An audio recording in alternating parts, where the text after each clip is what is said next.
Sir ನಮಸ್ತೆ. ನಮಸ್ಕಾರ. ಹಾಂ ಸರ್ ಇವತ್ತು ಯಾವ ರೆಸಿಪಿ ಸರ್? ಇವತ್ತು ಅತ್ಯಂತ ಡಿಫ್ರೆಂಟ್ ಆಗಿರೋ ರೆಸಿಪಿ. ಓಕೆ. ಯಾಕೆ ಅಂತ ಹೇಳ್ತೀರಾ?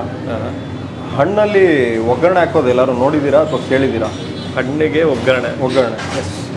ಈ ಒಂದು ಹಣ್ಣು ಈ ಸೀಸನ್ನಿನ ವಿಶೇಷ ಹಣ್ಣು, ಲಿಮಿಟೆಡ್ ಎಡಿಷನ್ ಹಣ್ಣು. ಇದು ಈ ಸೀಸನಲ್ಲಿ ಬಿಟ್ಟರೆ ಮತ್ತೆ ಮುಂದಿನ ವರ್ಷನೇ ಸಿಗೋದು. ಮಾವಿನ ಹಣ್ಣು ಅಂತ ಯೋಚನೆ ಮಾಡ್ತಾ ಇರ್ಬೋದು, ಆದರೆ ಅದು ಮಾವಿನ ಹಣ್ಣಲ್ಲ. ಓಕೆ. ಯಾವುದಿರ್ಬೋದು? ಯಾವುದು ಸರ್? ಕಮೆಂಟ್ ಮಾಡಬೇಕಾ ಸರ್? ನೇರಳೆ ಹಣ್ಣು. ಓಕೆ. ನೇರಳೆ ಹಣ್ಣು ಯೂಶ್ವಲಿ ಅದರಲ್ಲಿ ಜ್ಯೂಸ್ ಮಾಡ್ತಾರೆ, ಶರ್ಬತ್ ಮಾಡ್ತಾರೆ, ವೈನ್ ಮಾಡ್ತಾರೆ, ಅಥವಾ ಕಟ್ ಮಾಡಿ ತಿಂತಾರೆ, ಇಲ್ಲ ಅದನ್ನು ಹಂಗೆ ತಿಂದು ಅದರ ಬೀಜವನ್ನು ಡಿಸ್ಪೋಸ್ ಮಾಡ್ತಾರೆ. ಹೌದು. ಆದರೆ ಅದೇ ನೇರಳೆ ಹಣ್ಣನ್ನು ಬಳಸ್ಕೊಂಡು ಒಂದು ಒಗ್ಗರಣೆ ಹಾಕಿದ್ರೆ ಹೇಗಿರುತ್ತೆ, ಓಕೆ, ಅದೇ ರೆಸಿಪಿನ ನಾನು ಇವತ್ತು ತೋರಿಸ್ತಾ ಇದ್ದೀನಿ. ಓಕೆ. ನೇರಳೆ ಹಣ್ಣಿನ ಒಗ್ಗರಣೆ. ಅದು ಹಾಗೆ ಕೂಡ ತಿನ್ಬೋದು, ಇಲ್ಲ ಮನೆಯಲ್ಲಿ ಚಪಾತಿ ಅಥವಾ ರೊಟ್ಟಿ ಆ ಥರದ್ದು ಏನಾದ್ರು ಮಾಡಿದ್ರೆ ಅದ್ರ ಜೊತೆ ಕೂಡ ಸ್ವಲ್ಪ ಸ್ವೀಟಿಶ್ ಕಾಂಬಿನೇಷನ್ ಇಷ್ಟಪಡೋರು ಖಂಡಿತವಾಗ್ಲೂ ಈ ರೆಸಿಪಿನ ಟ್ರೈ ಮಾಡ್ಬೋದು. ಇದು ಒಂದು ಸೀಸನಲ್ ರೆಸಿಪಿ ಅಂತ ಕರಿಬೋದು. ಯಾಕೆ ಅಂದರೆ ಈ ಸೀಸನಲ್ಲಿ ಮಾತ್ರ ಈ ಹಣ್ಣು ಲಭ್ಯ ಇರೋದ್ರಿಂದ ಈ ಹಣ್ಣು ಸಿಕ್ಕಿದ ತಕ್ಷಣ ಈ ಒಂದು ರೆಸಿಪಿನ ತಾವೆಲ್ಲರೂ ಮನೇಲಿ ಟ್ರೈ ಮಾಡಿ. ಇದಕ್ಕೆ ಬೇಕಾಗಿರುವ ಸಾಮಗ್ರಿಗಳು: ಹಾಂ ಸರ್,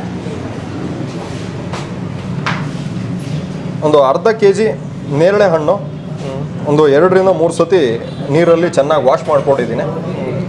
ಆಮೇಲೆ ಒಗ್ಗರಣೆಗೆ ಎಣ್ಣೆ, ಸಾಸಿವೆ, ಕರಿಬೇವಿನ ಸೊಪ್ಪು ಮತ್ತು ಒಣಮೆಣಸಿನಕಾಯಿ ಮತ್ತು ಸ್ವಲ್ಪ ಅಚ್ಚ ಖಾರದ ಪುಡಿ, ರುಚಿಗೆ ತಕ್ಕಷ್ಟು ಉಪ್ಪು. ಇದಿಷ್ಟೇ ನೇರಳೆ ಹಣ್ಣಿನ ಒಗ್ಗರಣೆಗೆ ಬೇಕಾಗಿರುವ ಸಾಮಗ್ರಿಗಳು. ಎಲ್ರಿಗೂ ಗೊತ್ತಿರ್ಬೋದು ನೇರಳೆ ಹಣ್ಣು ಬಳಸೋದ್ರಿಂದ ಆರೋಗ್ಯಕ್ಕೆ ಎಷ್ಟು ಒಳ್ಳೆಯದು ಅಂತ. ಕರೆಲ್ಲ ಜಾಮೂನ್ ಟ್ಯಾಬ್ಲೆಟ್ಸ್ ಕೂಡ ಬರುತ್ತೆ, ಅದು ಪ್ರೋಸೆಸ್ಡ್ ಟ್ಯಾಬ್ಲೆಟ್ಸು, ಆರೋಗ್ಯಕ್ಕೆ ತುಂಬ ಉತ್ತಮ. ಹಣ್ಣು ಹಾಗೆ ತಿನ್ನೋದ್ರಿಂದ ಡಯಾಬಿಟಿಕ್ ಲೆವೆಲ್ ಕೂಡ ಒಂದು ಲೆವೆಲ್ಗೆ ಇಂಪ್ರೂವ್ ಆಗುತ್ತೆ. ಮತ್ತು ಅದ್ರ ಜೊತೆಗೆ ನಮ್ಮ ಇಮ್ಯೂನ್ ಸಿಸ್ಟಮ್ ಕೂಡ, ಆಮೇಲೆ ಹಿಮೋಗ್ಲೋಬಿನ್ ಕಡಿಮೆ ಇರೋರು ಅದನ್ನು ಕೂಡ ಬಳಸ್ಬೋದು. ಓವರಾಲ್ ಬೆನಿಫಿಟ್ಸ್ ಇದೆ, ಹಾಗೆ ತಿನ್ಬೋದು, ಜೊತೆಗೆ ಈ ಒಂದು ರೆಸಿಪಿನ ಟ್ರೈ ಮಾಡಿನೂ ತಿನ್ಬೋದು. ಓಕೆ, ಶುರು ಮಾಡೋಣ. ಹಾಂ ಸರ್.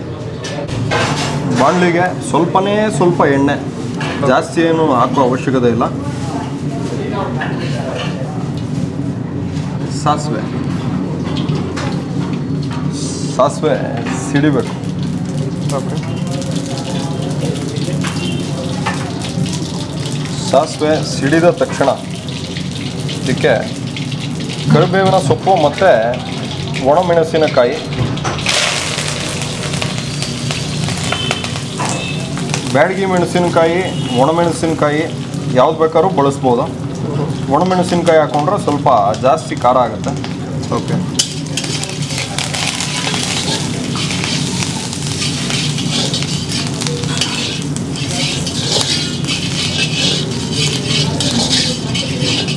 ಈಗ ಒಣಮೆಣಸಿನಕಾಯಿ ಕೂಡ ಫ್ರೈ ಆಗಿದೆ ಎಣ್ಣೆಲಿ.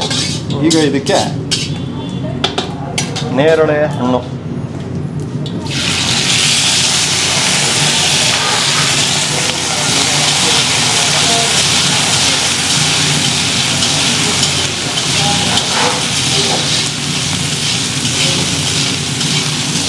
ಇದು 2 ನಿಮಿಷಗಳ ಕಾಲ, 2 ರಿಂದ 3 ನಿಮಿಷ ಇದನ್ನು ಹೀಗೆ ಫ್ರೈ ಮಾಡ್ಕೋಬೇಕು. ರುಚಿಗೆ ತಕ್ಕಷ್ಟು ಉಪ್ಪು. ಓಕೆ. 1 ಸ್ಪೂನ್ ಉಪ್ಪು ಹಾಕ್ತಾ ಇದ್ದೀನಿ.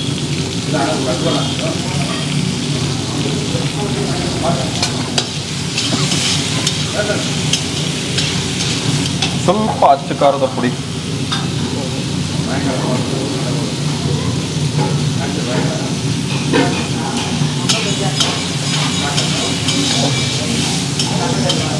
ಈಗ ಒಲೆನ ಆಫ್ ಮಾಡಿ ಒಂದು ಮುಚ್ಚಳ ಮುಚ್ಚಿ ಇಟ್ಕೊಳ್ಳೋಣ. ಒಂದು 5 ರಿಂದ 10 ನಿಮಿಷಗಳ ಕಾಲ ಇದನ್ನು ಹೀಗೆ ಮುಚ್ಚಿಡಬೇಕು. 5 ರಿಂದ 15 ನಿಮಿಷಗಳ ಕಾಲ. 5 ರಿಂದ 10 ನಿಮಿಷಗಳ ಕಾಲ ಹೀಗೆ ಮುಚ್ಚಿಡಬೇಕು. ಇದು ಆರಿದೆ. ಓಕೆ. ಇದನ್ನು ಸರ್ವ್ ಮಾಡ್ಕೊಂಬಿಡೋಣ ಒಂದು ಬೌಲಿಗೆ.